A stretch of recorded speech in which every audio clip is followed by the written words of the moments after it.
I am so honored, delighted, and excited to have David here with me today on Make Your Own Map. Oh my goodness, I would not have the freelance career that I have without you and UPOD Academy. Thank you so much for being here. I'm thrilled to be here, and I will humbly say that it's all about you, and you just make so much stuff happen. So I feel like it's the Mutual Admiration Society. Well, thank you. But truly, I think that the workshops that you've held, and I came once live. I know now you have them online, and you just had one this weekend. Was that the 55th UPOD Academy?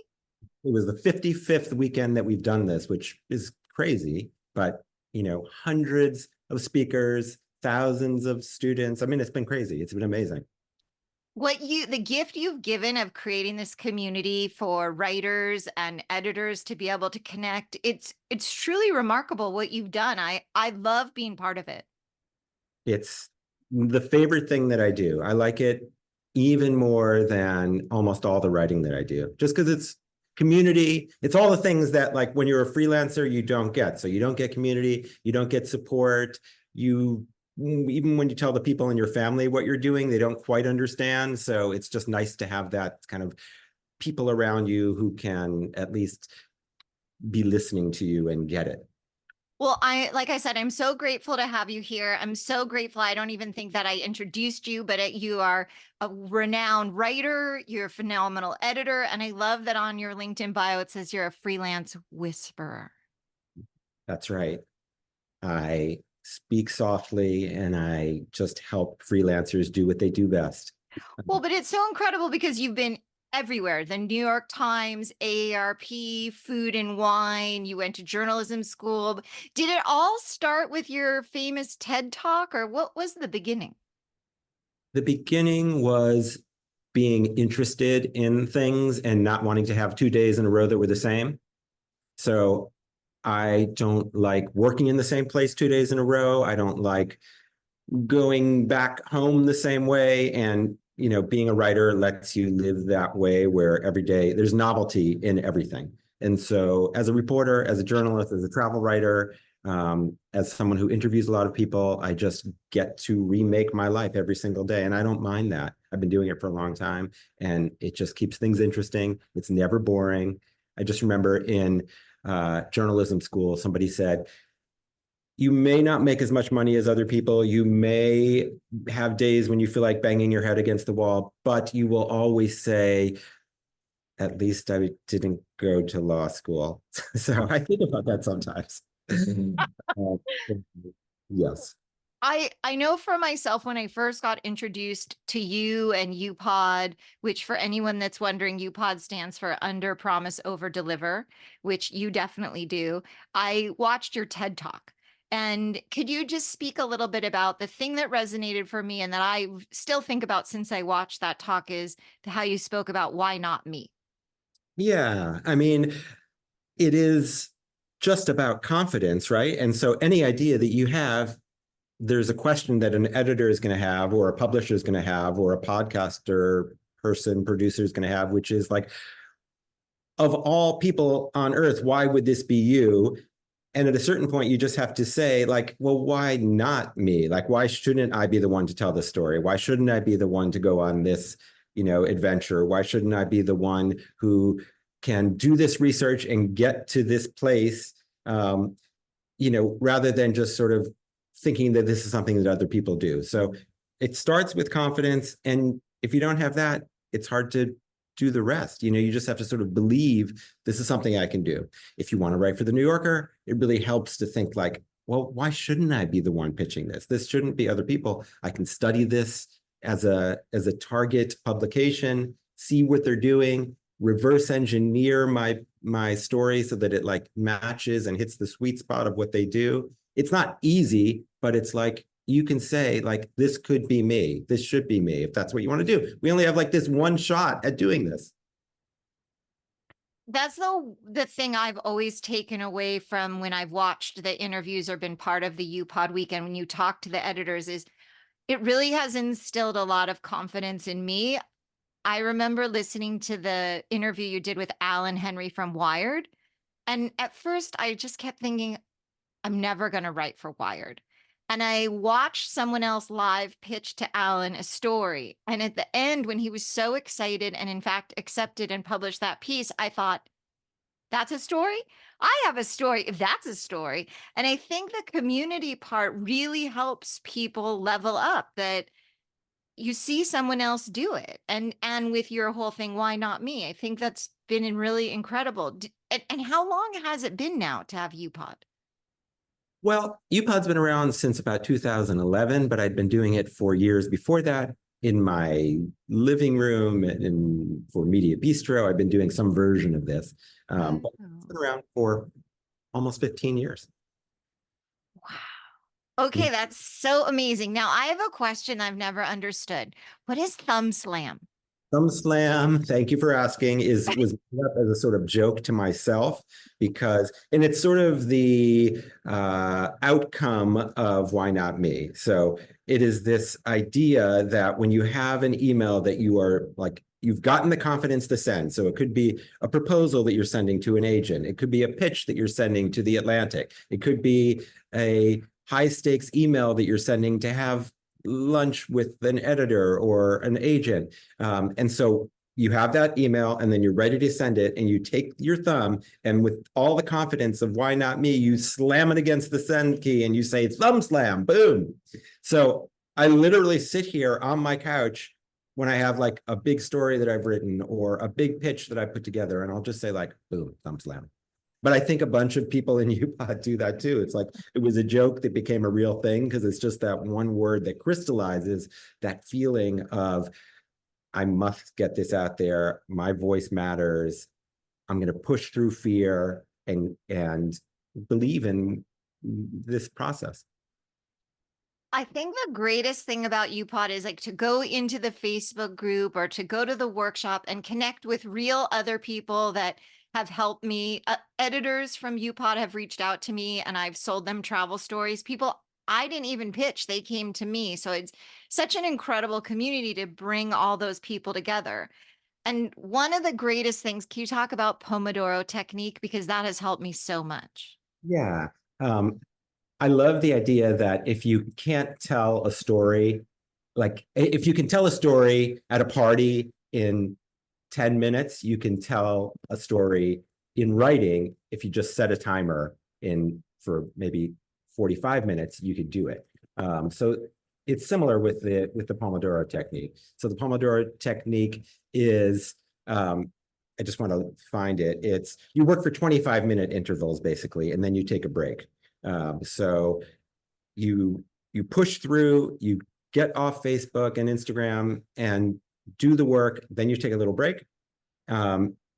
It's like a 5-minute break and then you get back to it. But when you're really pushing, it's just super helpful. I mean, you can then take longer breaks. If you look up Pomodoro Technique, you see the full, like there's a whole system that gets you through the day. But I find that or even just a milder version, which is like, it's a Monday, I'm going to make a to-do list on Notion. I don't know if you know Notion, but it's a organizing website that's like to-do lists. So you have it there in all your platforms and all your phones and tablets and everything.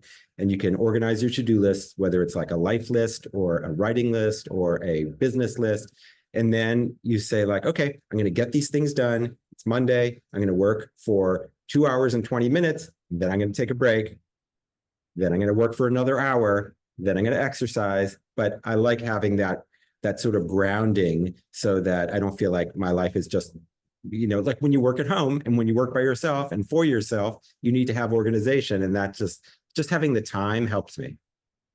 I agree. For me, the focused time, sometimes I'd like to do 18-minute blocks, but sometimes I do 18 minutes of writing, especially when I was working on my book. And then I'll use 18 minutes, like clean up my room is a disaster. And the focused attention, I think, has really made a difference for me.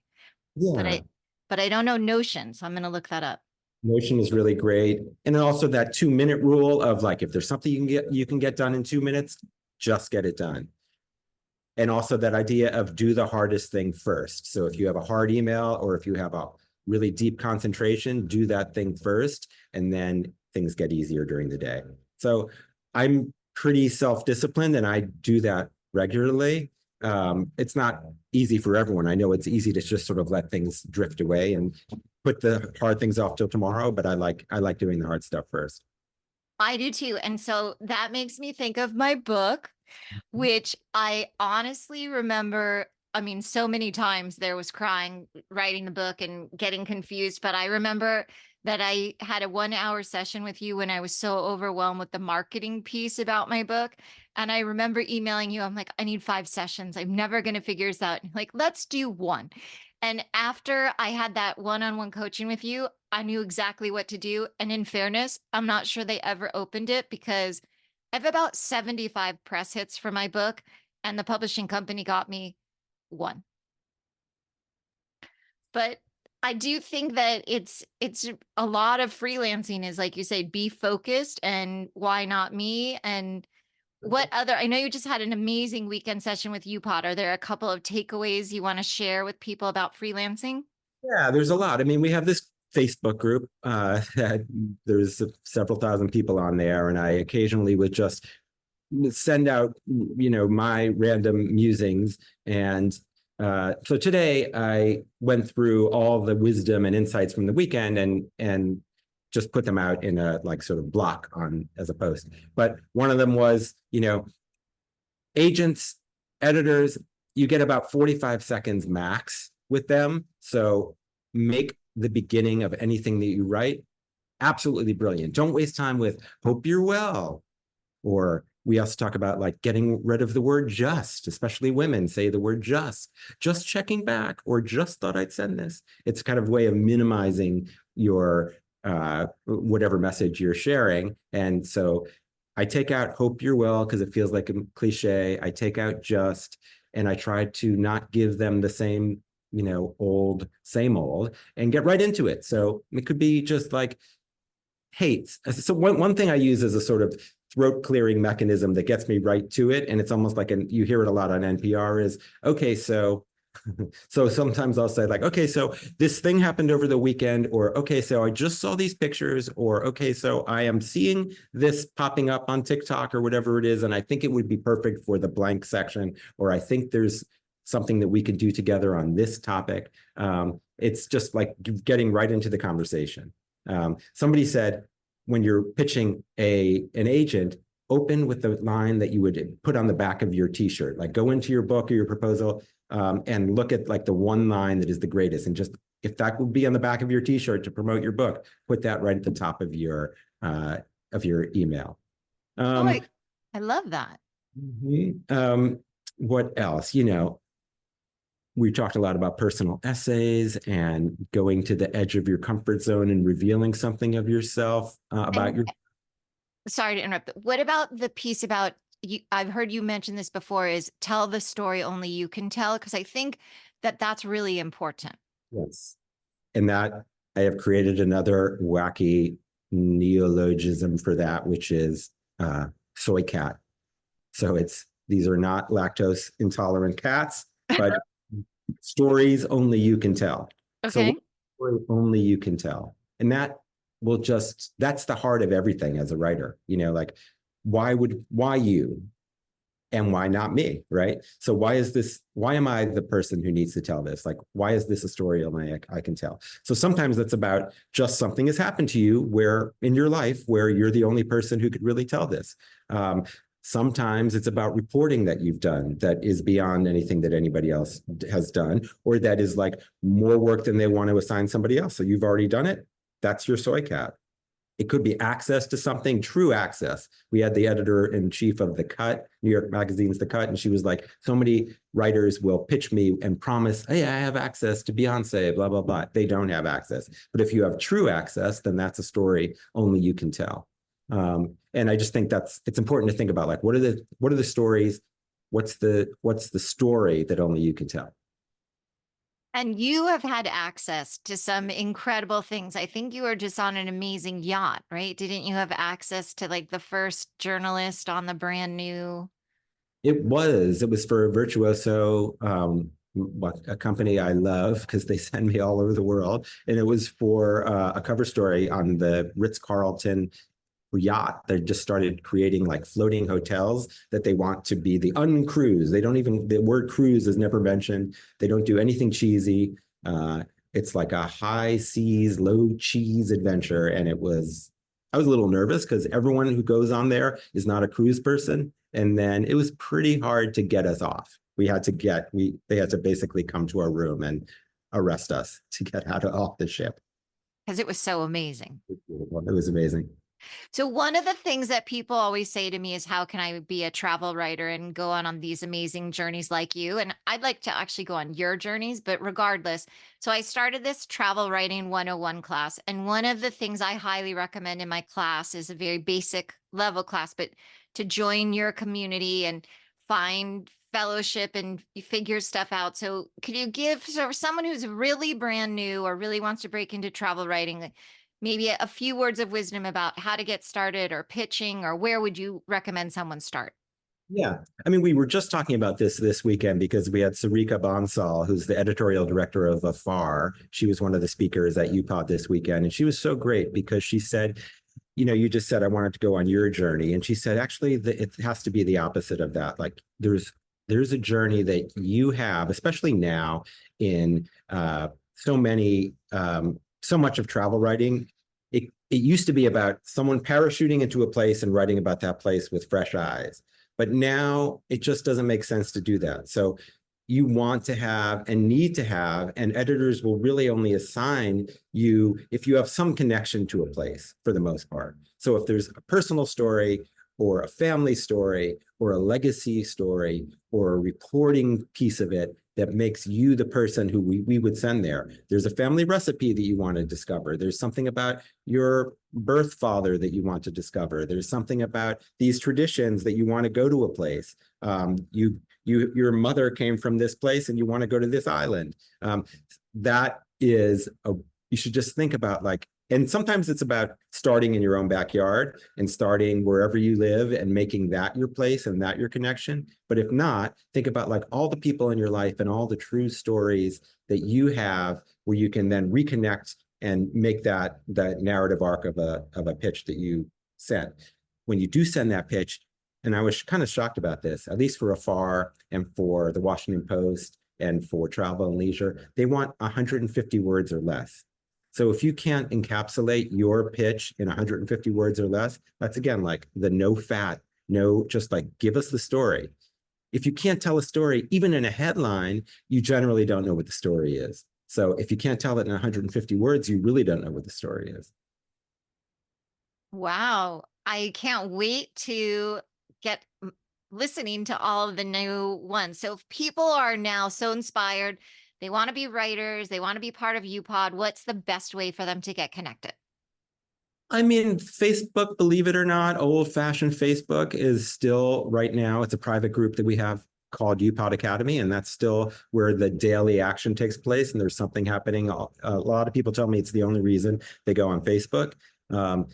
Or you can just sort of be in touch with me at davidhochman@mac.com, Hochman, and I can sort of keep you up to date with things, but it's pretty low key. It's like that cruise. It's like the anti-cruise. It's the anti-group. I don't like to overwhelm people with too many announcements and too many, different groups that they need to be part of. It's just like, this is it.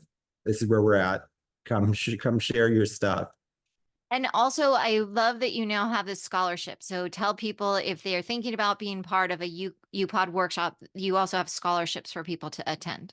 I mean, it's called the UPOD Scholars Program, and it's really a way to get non-white writers in front of A-list editors, agents, producers, etc., for free.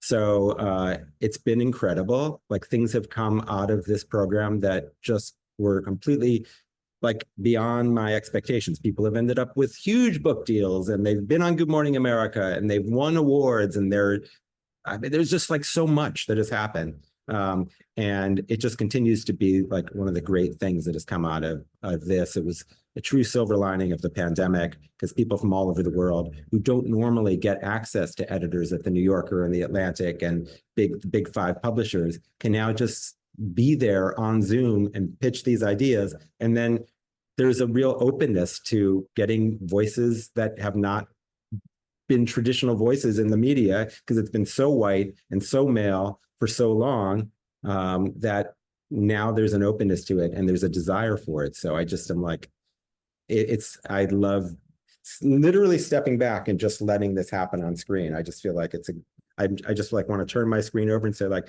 here's this person, here's this powerful agent, you guys talk.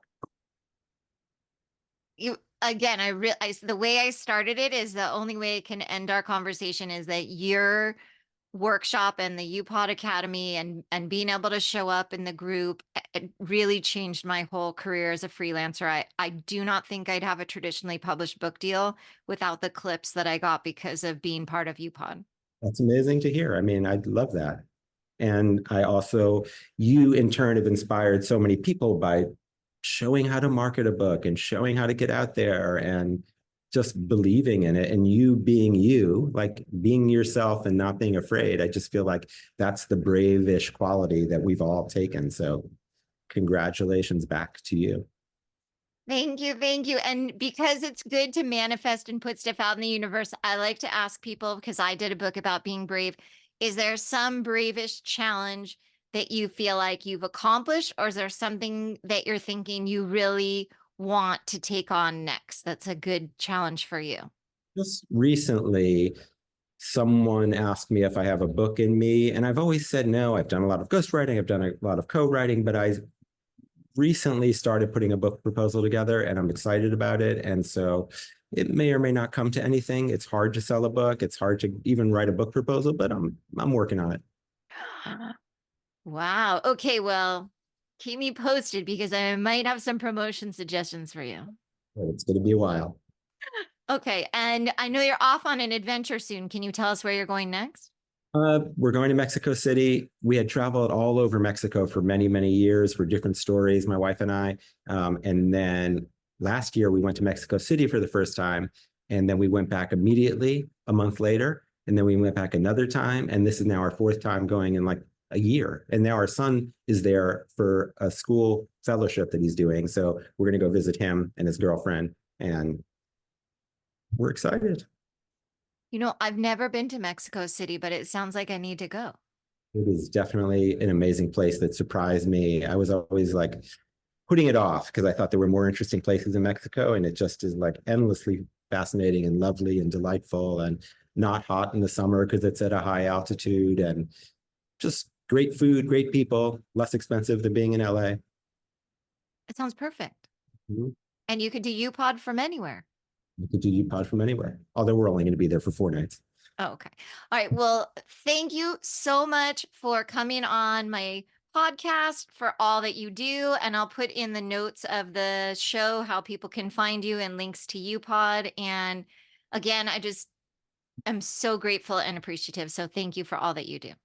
I'm so happy to be here. I'm thrilled to be part of your world. So thank you. Thank you.